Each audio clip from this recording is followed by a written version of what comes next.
మరో బంగారు తల్లి జీవితం ఓ సైకోగాడి చేతిలో అర్ధాంతరంగా కడతేరిపోయింది. చదువుకొని తండ్రికి పేరు తేవాలనుకుంది.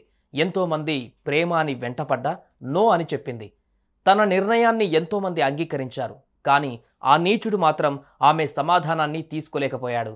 నేను ప్రేమిస్తున్నా, నువ్వు ప్రేమించి తీరాల్సిందే, ఇంకో ఆప్షన్ లేదని తెగేసి చెప్పాడు. అయినా సరే అంగీకరించకపోవడమే ఆమె తప్పయింది. ఆ దుర్మార్గుడి చేతిలో బలైపోయింది.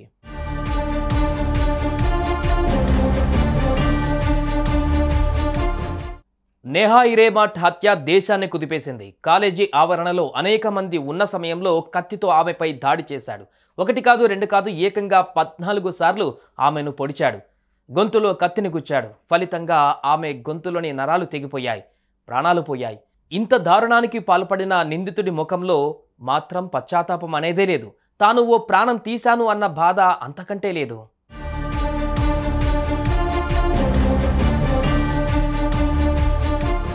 కర్ణాటకలోని హుబ్బులి బీవీబీ కాలేజీలో నేహా హిరేమఠ్ చదువుకుంటుంది.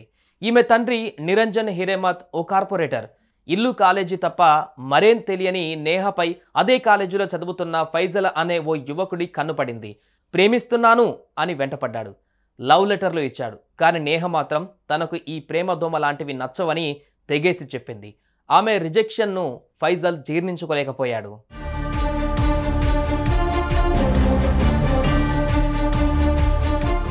నాకు దక్కనిది మరెవరికి దక్కకూడదు అనుకున్నాడు. ఆమెను అంతం చేస్తే ఆమెను ఇంకెవరు చూడలేరు అని ఫిక్స్ అయ్యాడు. ముందుగా ఫోన్లో బెదిరింపులకు దిగాడు. నేహ వచ్చే దారిలో నిలబడి వార్నింగ్లు ఇచ్చాడు. అయినా సరే నేహ అతన్ని పట్టించుకోలేదు. తలదించుకొని వెళ్ళిపోయింది. ఇక ఎలాగో తనకు పడేలా లేదని చంపేయాలని ఫిక్స్ అయ్యాడు.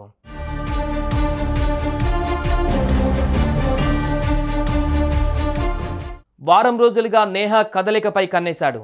ఏ టైంకు ఎక్కడికి వెళుతుంది అనేది తెలుసుకున్నాడు. హత్యకు ఒకరోజు ముందు ధార్వాడలో కత్తిని కొన్నాడు. 18వ తేదీన ప్రాక్టికల్ ఎగ్జామ్స్ ఉండడంతో ఆ రోజు నేహ తప్పకుండా కాలేజీకి వస్తుందని అనుకున్నాడు. గంట ముందుగానే కాలేజీ క్యాంపస్లో కాపు కాశాడు. నేహ రాగానే తనతో పాటు తెచ్చుకున్న కత్తితో అతి కిరాతకంగా పొడిచాడు. ఒకటి కాదు, రెండు కాదు, ఏకంగా 14 సార్లు పొడిచి అతి కిరాతకంగా హత్య చేశాడు. ఇదంతా స్థానికంగా ఉన్న సీసీ కెమెరాలలో రికార్డ్ అయ్యింది.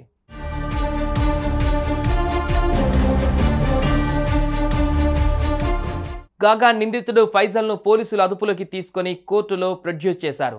అటు ఫైజల్ని అదుపులోకి తీసుకున్న సిఐడి అధికారులు కాలేజీకి తీసుకెళ్లి సీన్ రీకన్స్ట్రక్షన్ చేశారు.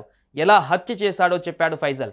తాను ప్రేమించిన అమ్మాయి వేరే ఎవరికి దక్కరాదన్న అక్కసుతో నేహను చంపినట్లు తెలిపాడు.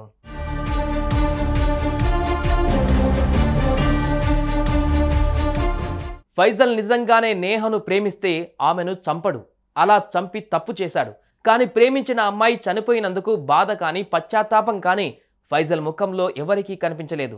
తాను హత్య చేసినట్లు అంగీకరిస్తున్నాడే తప్ప తాను ప్రేమించిన అమ్మాయి లేదని మాత్రం గ్రహించడం లేదు. తనకు దక్కనిది మరెవరికి దక్కొద్దు అనే ధోరణిలోనే ఉన్నట్లు అధికారులు వివరించారు.